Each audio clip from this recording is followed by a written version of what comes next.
Bueno, continuamos con el video de la presentación anterior sobre la teoría de las potencialidades humanas.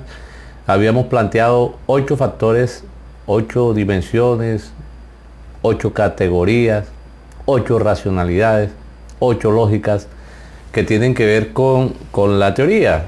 Ahora, no fue que esas 8 cosas se generaran de manera deliberada. Cuando se comenzó a trabajar incluso la propuesta dialógica de las racionalidades, reinterpretando a Mario Bunge con la teoría sobre, digamos, la multidimensionalidad de la ciencia. Él hablaba de 7 racionalidades: la racionalidad conceptual, la lógica, metodológica, nociológica, ontológica, evaluativa, práctica. Yo le agregué una más, la trascendente. Cuando comencé a trabajar, o sea, adaptando esa taxonomía para estudiar las racionalidades, y comencé a aplicársela a otros discursos, incluso no científicos, yo ni siquiera había comenzado, porque eso fue por allá en el año 92, que comienzo a trabajar con, digamos, a la construcción del método dialógico con esas 8 racionalidades. No había pensado en el tema de las potencialidades, que surgió, como lo dije la vez pasada, por allá en 1994, a partir de la tesis mía de maestría, fue en grupo, maestría en desarrollo social, y después, bueno, se comenzaron a dar una serie de investigaciones donde se creó incluso una línea de investigación en la Universidad del Norte, en Barranquilla, liderada por mí, sobre potencialidad de desarrollo de la costa atlántica colombiana, donde me encuentro. Entonces se hicieron, dirigidas pues por mí, unas 7 o más tesis de maestría. Después se fueron realizando otros tipos de estudios. Bueno, son más de 20 y tantos años trabajando en ese tema. Pero hay algo bien importante. Yo incluso tengo un puzzle ahí, no se ve desde la cámara, que lo están armando mis hijas. Esto es como armar un rompecabezas, un puzzle, ¿ya? Acomodando las piezas, las dimensiones, esas 8 dimensiones que planteé en el video anterior. No fueron conscientemente, digamos, traídas, sino que el discurso, y ahí hay un componente epistemológico, fue reconstruido. O sea, hay una doble lógica de la ciencia. Digamos, la lógica de la construcción de conocimiento científico, o sea, incluso lo que hace el investigador para construir teoría, y la lógica reconstruida, la lógica de la exposición, la lógica como el investigador presenta los resultados de investigación. Regularmente lo que se conoce es el proceso, ¿verdad?, el producto de investigación y los hallazgos, pero la cantidad de altibajos, laberintos, lo que yo le llamo acá el puzzle, esas cosas a veces quedan encubiertas. Bueno, ya ahí esas 8 dimensiones que acabo de citar fueron dándole forma a esta teoría. Básicamente, a ver, yo lo voy a esquematizar, porque pudiéramos hablar bastante sobre esto, pero no tenemos el tiempo para hacerlo, ¿cierto? Vamos a esquematizarlo en cómo se ha venido instrumentalizando, por decirlo así, la teoría, aplicando, ¿verdad?, para desarrollo de potencialidades en la educación, desarrollo de potencialidades en las comunidades, desarrollo de potencialidades en la empresa, desarrollo obviamente de potencialidades en el individuo, incluso desarrollo de potencialidades en territorios, ¿ya?, en el país, en Colombia. Así que hay varias aplicaciones de esa, digamos, teoría, y instrumentalizada en 5 variables o factores. ¿Cuáles son? Las necesidades, las capacidades, las acciones, las oportunidades y los logros. Por eso la vez pasada comparé como una visión alternativa a la planeación estratégica. Pero con la diferencia, mientras que en la planeación estratégica se habla de amenazas y de oportunidades, acá se habla solamente de oportunidades. Alguien dirá, pero ¿cómo así? O sea, ¿por qué no piensas que en el contexto hay amenazas? No, o sea, depende de cómo lo ves tú.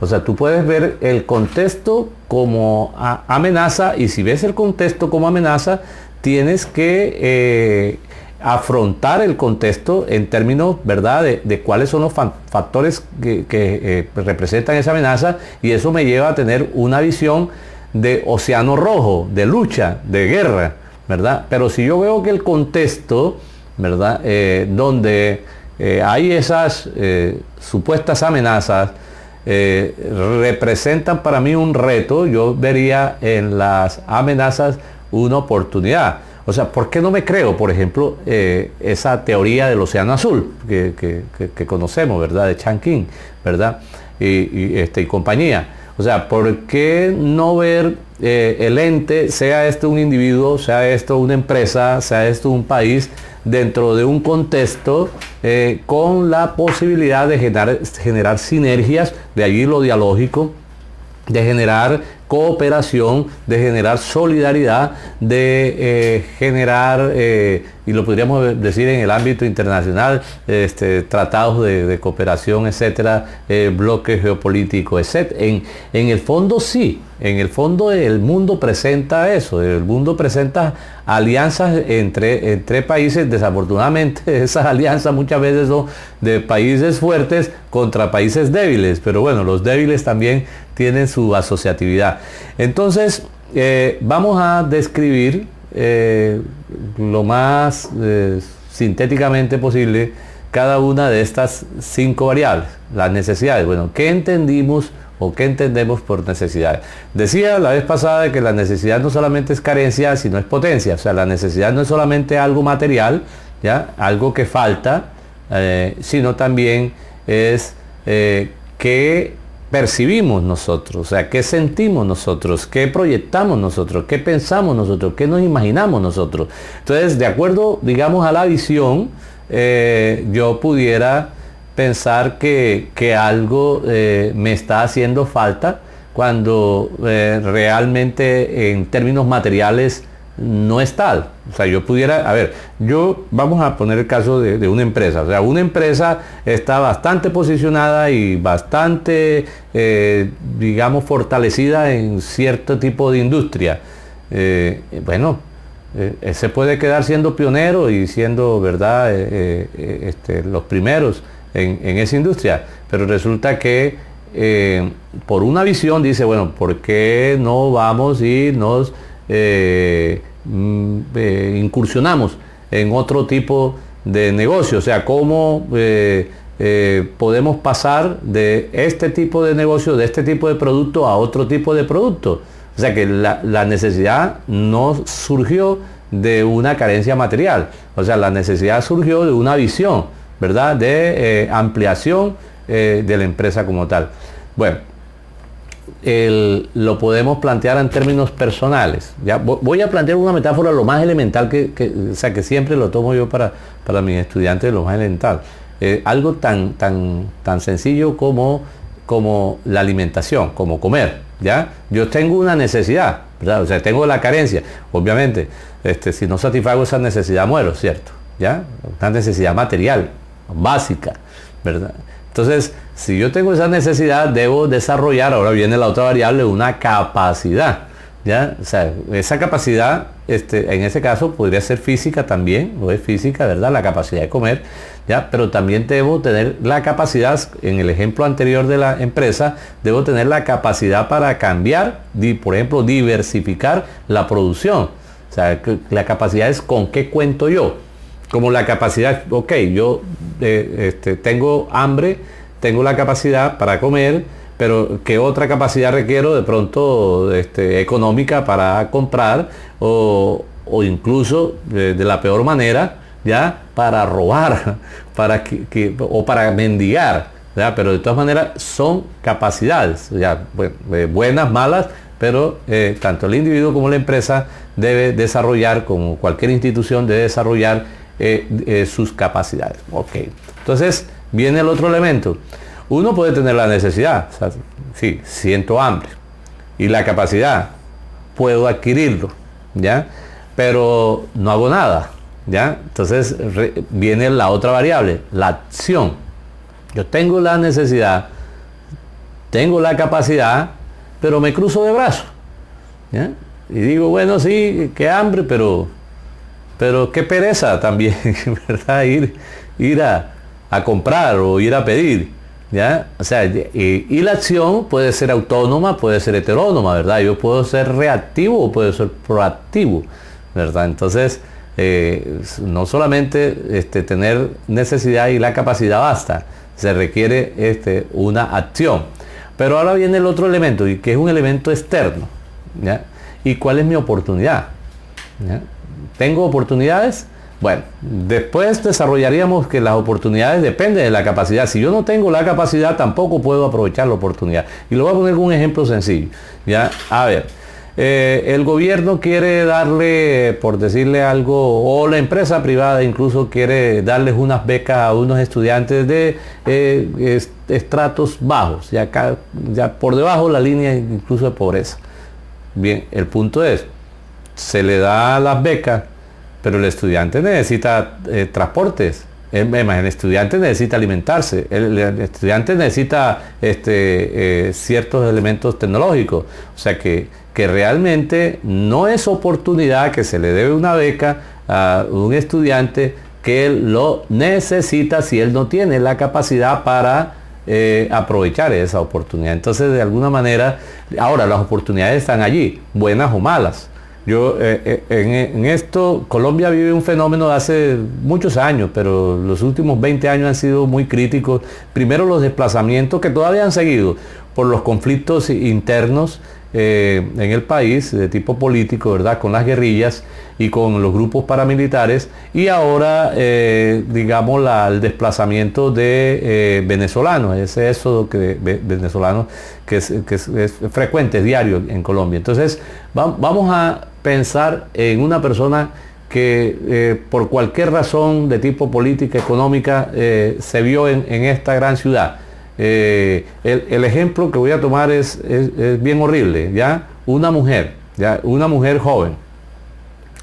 ¿Qué cosas puede hacer una mujer joven que se vino con lo que tenía puesto? O sea, no trajo dinero, puede hacer muchas cosas, ¿ya? Diría alguien, pero qué bueno. Bueno, puede, y la mayoría pienso yo que lo están incursionando en la economía informal, ¿ya? Así sea vendiendo dulcecitos, ¿ya? Otras, aún teniendo títulos profesionales, pudieran, ¿verdad? Pero no tienen cédula de ciudadanía, no tienen, se emplean en peluquerías o en cualquier otro tipo de cosas. Pero hay otras que se prostituyen, hay otras que, entonces, las oportunidades pueden ser buenas o malas, ¿ya? La persona escoge la oportunidad, o sea, siempre hay alguna oportunidad. La oportunidad más crítica, que para traer a colación a alguien que pienso ha influido bastante en este tema de las potencialidades, la tomo yo de un libro de Víctor Frank, del autor de la psicoterapia, de la cuarta corriente de psicoanálisis, ¿verdad?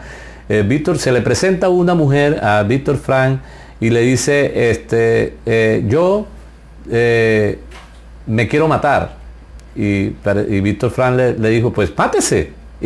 Y la persona se sorprendió, ¿verdad? Por la respuesta del psiquiatra, ¿ya? Entonces dice, ¿usted cómo así que usted me dice que me mate, verdad? Si yo vengo en busca de ayuda, dice, y eso no es lo que acaba de decirme, yo lo estoy planteando en otras palabras, ¿verdad? Eso no es lo que me acaba de decir. Y dice, no, pero es que yo tengo un hijo. Ah, ahora sí comenzamos a hablar. O sea, tiene razones por las cuales vivir, ¿verdad? Tiene un sentido. Entonces, y eso para el caso extremo, o sea, nosotros tenemos necesidades, tenemos capacidades, muchas veces las capacidades nos encerramos, nos bloqueamos, no las percibimos, ¿verdad? América Latina es rica y oportunidades. Mire, en esta pandemia nosotros tenemos oportunidades enormes. Mire que Colombia de pronto no va a aprovechar o no está aprovechando la pandemia para el desarrollo agrícola. Resulta que gran parte, y los países vecinos también están en lo mismo, gran parte, el 60% de la producción, ¿verdad?, agrícola nuestra lo genera pequeños campesinos, ya pequeños agricultores. Más del 60% lo producimos aquí de lo que nosotros consumimos, como el 30% lo importamos. Entonces, ¿por qué no sustituimos importaciones? O sea, ¿por qué, verdad, en este cierre económico que también implica una situación difícil para el mercado, por qué no bajamos, fortalecemos al campesino, bajamos, verdad, la inflación, aprovechamos esto como una oportunidad?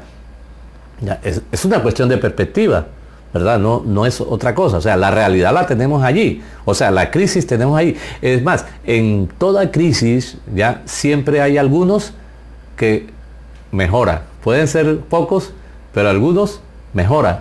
Mientras que la mayoría, ¿verdad?, se empobrece, ¿ya? Y esto es una cuestión también de reto. Entonces ahí tendríamos la cuarta variable: necesidad, capacidad, acción, oportunidad, y viene el otro elemento, el elemento que mide, los logros, ¿ya? ¿Cuál es la satisfacción? Y eso es interesante porque el logro no es solamente el resultado, como quien dice, matemático de ver cómo estuvieron las otras variables. No, ya hay algo bien importante con los logros, porque tenemos el logro, hay que mirarlo desde la satisfacción material y de la satisfacción, o sea, el logro material y el logro espiritual o inmaterial.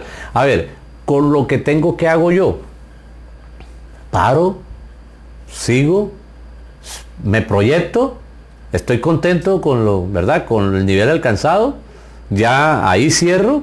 Ya, bueno, hoy que hablamos de desarrollo sostenible, es importante pensar incluso en esta teoría, porque habría que ver, bueno, o sea, si tenemos un marco sistémico, cómo lograr la satisfacción de las necesidades fundamentales de una sociedad sin ser depredador. El planeta, ¿verdad?, es finito. No podríamos tener una economía de proyección al infinito. O sea, no pudiéramos seguir creciendo y creciendo, produciendo y produciendo. Ya los daños los estamos viendo. Entonces, pudiéramos integrar, ¿verdad?, y decir, bueno, ok, desarrollo de potencialidades, estoy hablando a un nivel muy macro, implicaría ser, ¿verdad?, lo más sinérgico posible, o sea, no destruir el contexto ni social ni natural, ¿verdad?, de lo que está, de donde yo me encuentro, y más bien cómo poder generar esos equilibrios.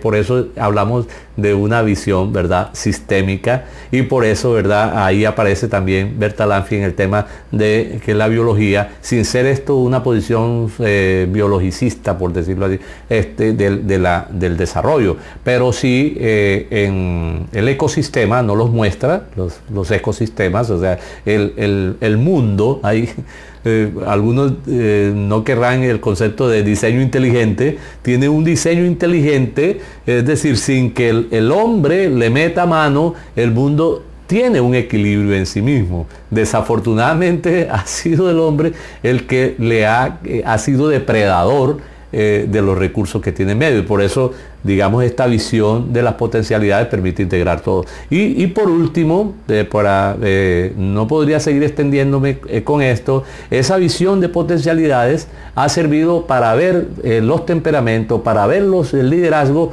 como la integración de varias cosas. Recuerden que hablábamos de la teoría del temperamento. Bueno, en el temperamento, ¿qué podemos ver? Desde cada uno de los temperamentos podemos ver necesidades, podemos ver las capacidades, podemos ver oportunidades, podemos ver logros, ¿verdad? Y podemos ver acciones. Lo estuvimos viendo en uno de los videos anteriores, sin estar precisando y diciendo esto es necesidad, esto es capacidad, esto es oportunidad. ¿Qué quiere decir? Cada quien puede organizar su propia taxonomía, puede describir, ¿verdad?, cuáles son sus necesidades, cuáles son sus capacidades, cuáles son sus acciones, cuáles son sus oportunidades y cuáles son los logros. Y las instituciones también, sean educativas, sean empresariales, sean organizaciones no gubernamentales, pueden hacer lo mismo. Y sabemos que no hay una sola forma de hacer las cosas. O sea, desde cada una de las perspectivas se plantea una mirada, ¿verdad?, diferente del desarrollo, pero la visión de las potencialidades de una perspectiva, ¿verdad?, dialógica implicaría integrar todo, logrando un mejor desarrollo social y humano. Bueno, muchas gracias.